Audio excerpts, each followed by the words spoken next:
ายดีทุกคนมื้อนี้จิพาทุกคนมาเลาะสวนสาธาเมืองสำเหนือแขวงหัวพันก็อยู่นี่มาดนบ่ไรเลาะจักเทื่อมื้อนี้จิพาทุกคนมาเลาะ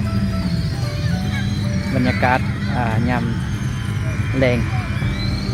ว่าจะเป็นอะไรไปชมนะ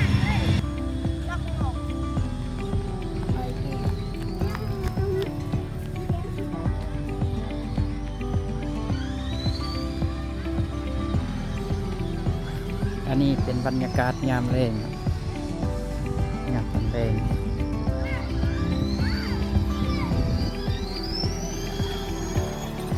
รถเด็กน้อยขี่เป็นรถไฟฟ้า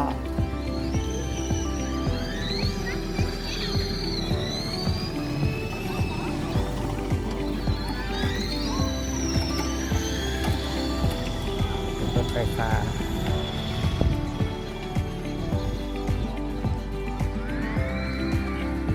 หน้าที่เล็กน้อยผู้เยอะก็คือขี่ได้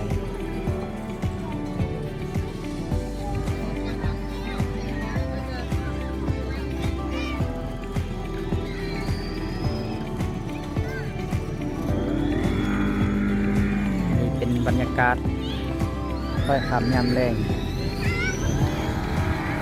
ที่นี่เด็กน้อยแล้วก็ผู้สูงอายุแล้วก็คนทั่วไปนี่มาเลาะอินเพื่อผ่อนคลาย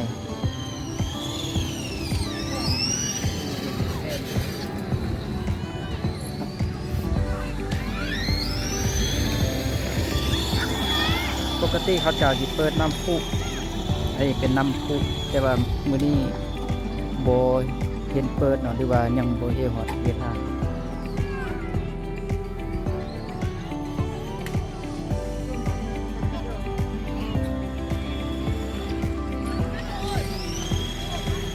อันนี้เป็นหินตั้งเนาะอาจจะแม่นจำลองเนาะสิบุกแม่นบ่แม่นหินแท้ๆเป็นแบบเพิ่นสร้างขึ้นมาจำลองเล็กน้อยคือบ้าน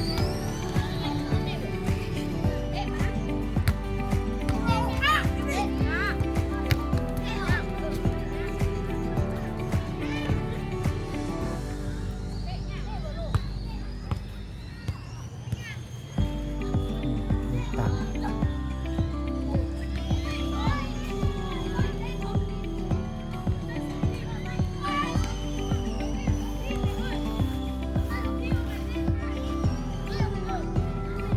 น่าจะแม่นซีมั่งเลยเนาะ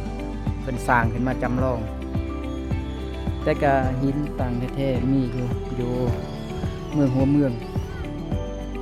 มีเป็นสร้าง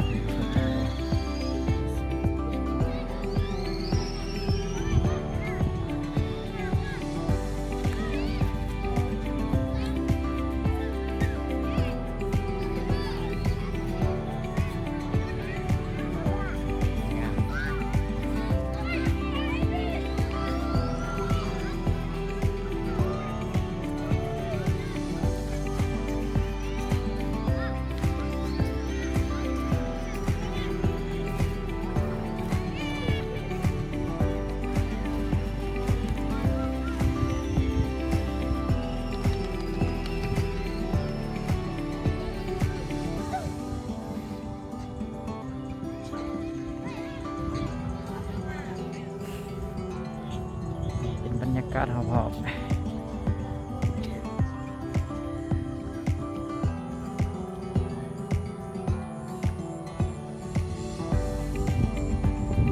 อันนาก็ไม่ที่เห็นทางนานี่ที่แม่นต้นซากุระเนาะหรือว่าเป็นดอกคายปลาเนาะต้นดอกคายปลาประมาณเดือน1เดือน2นี่แหละจะออกดอกงาม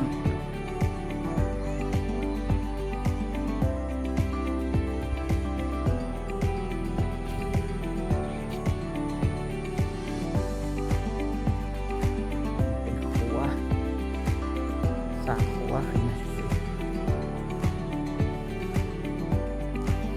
ถือว่าอากาศดีอยู่ครับ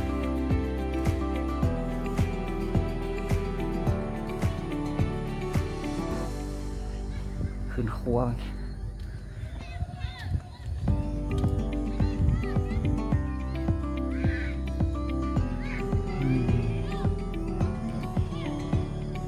ครัวเนาะอันนี้ก็เพิ่นสร้างขึ้นมาจำลองซื่อๆเป็นแบบน้ำตกเป็นผาน้ำตก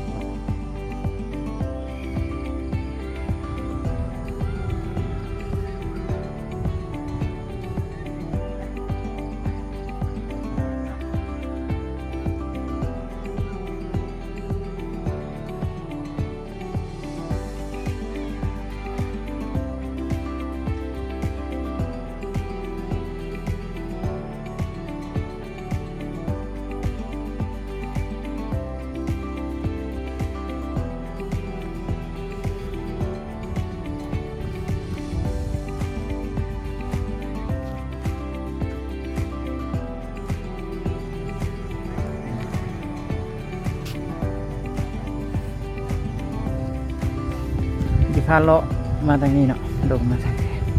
โอ้นี่อากาศดีเขียมคลองเนี่ยเพิ่นจิปลูกต้นเป็นต้นเลยเนาะก็รู้คือกันดีนี่คือจิแมนกงจักรเนาะเป็นกงจักรพัดน้ำกงพัดน้ำฮะกงพัดน้ำ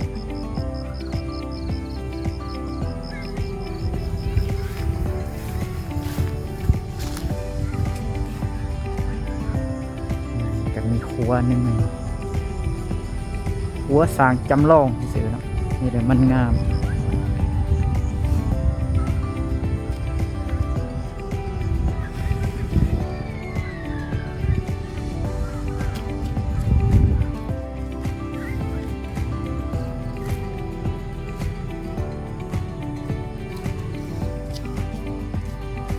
นี่ไม่อินน้ำผึ้งมาน้ำผึ้ง บ้านน้ำพอ มาน้ำพอเลยสนะ พออยู่นั่น พออยู่นั่นเฮียนห้องเลยล่ะ ห้องก็สอง เฮียนป .2 เอ้ย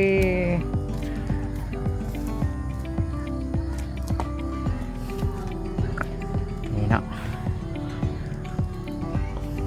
เด็กน้อยพ่อแม่พามา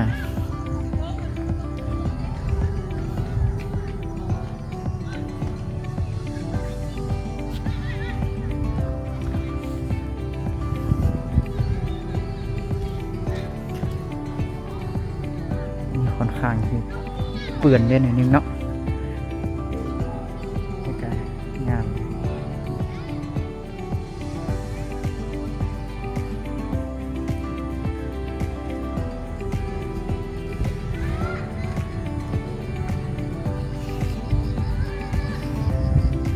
หล่อนี่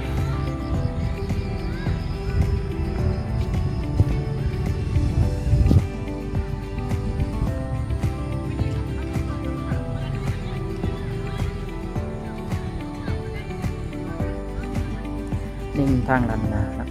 ลำนาปลาคำยำแรงมาหนังอินหรือว่ายางอินนี่เหมาะเป็นหุบปั่นอาณาของส่วนเผาไต้ดำเครื่องหนุ่งประจำเผาเป็นสุดจำเผาของส่วนเผาไต้ดำนะแล้วก็ยังมีทุกๆส่วนเผาเขาเจ้าปั่นไว้สุด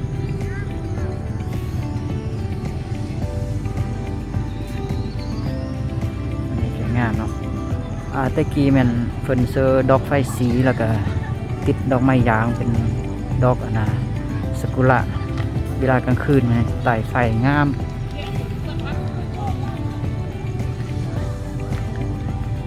แต่ว่าเดี๋ยวนี้สิหลอกไม่แล้วเนาะตะกี้มันดอกไม้เนี่ย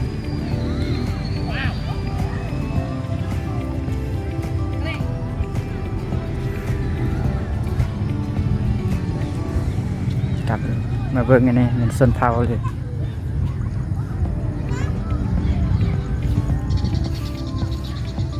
ศอกส้นเผาไตแดงไหม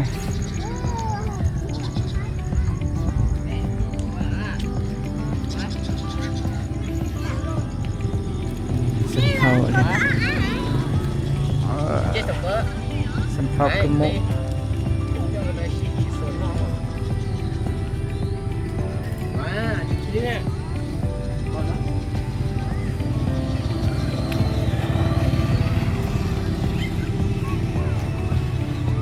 ควายขามยำแรงอันนี้เมื่อกี้หลายคนมาอินเนาะมาย่างอินออกกำลังกาย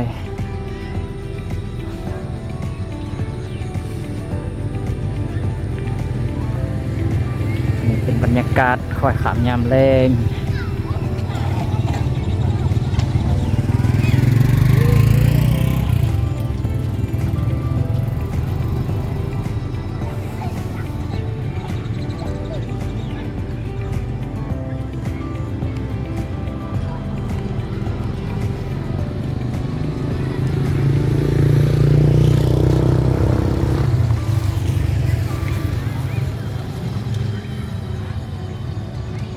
ก็ถือว่าบาหลายคนกับบหลายปานเดิมเทียบซื้อบอลเยอะๆกับบทอแต่ว่าเทียบไปเป็นบ้านเป็นเมืองน้อยๆนี่หลายปานนี้ก็ดีครับ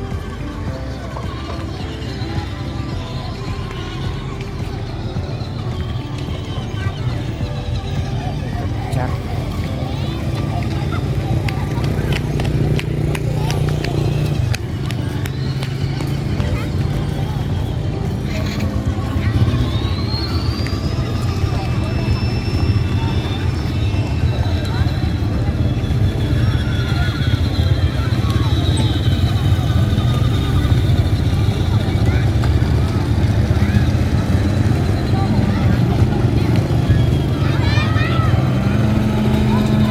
ักยามแรงว่าพี่ไว้เลยปะตามหนาแข่งมั้งไหมเนาะ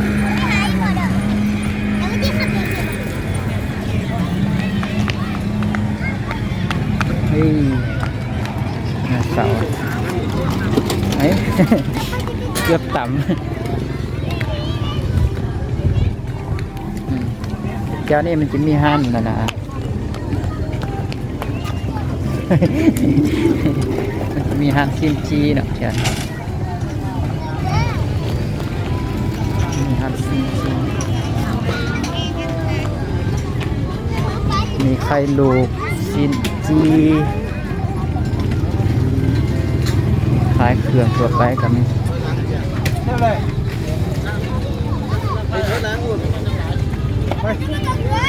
ขายเครื่องมีสวนสาธาอยู่เมืองสำเหนือเด้อสวนสถานอยู่แกงหัวพัน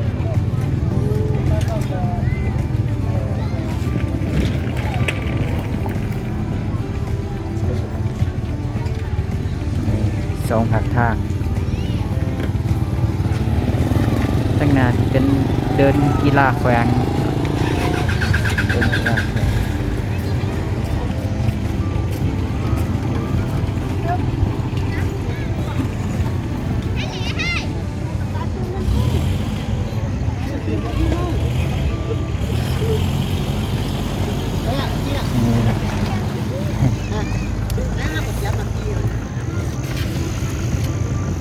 ตะกี้ตอนยังน้อยเฮาบ่มีนะนี่ได้ขี่ มีโอกาสได้ขี่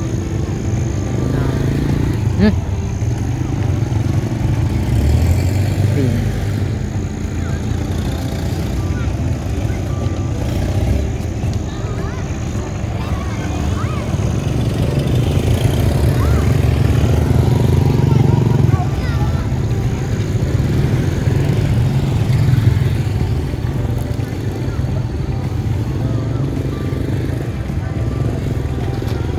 ที่ว่าเคสนี่เป็นห้ามเลยเนาะเบอร์ถ้าว่ารถจักรประชาชนเที่ยวทั่วไปนี่ที่บ่เหือเอาเขาเลยแต่ว่าเสื้อเฉพาะจุขายเครื่อง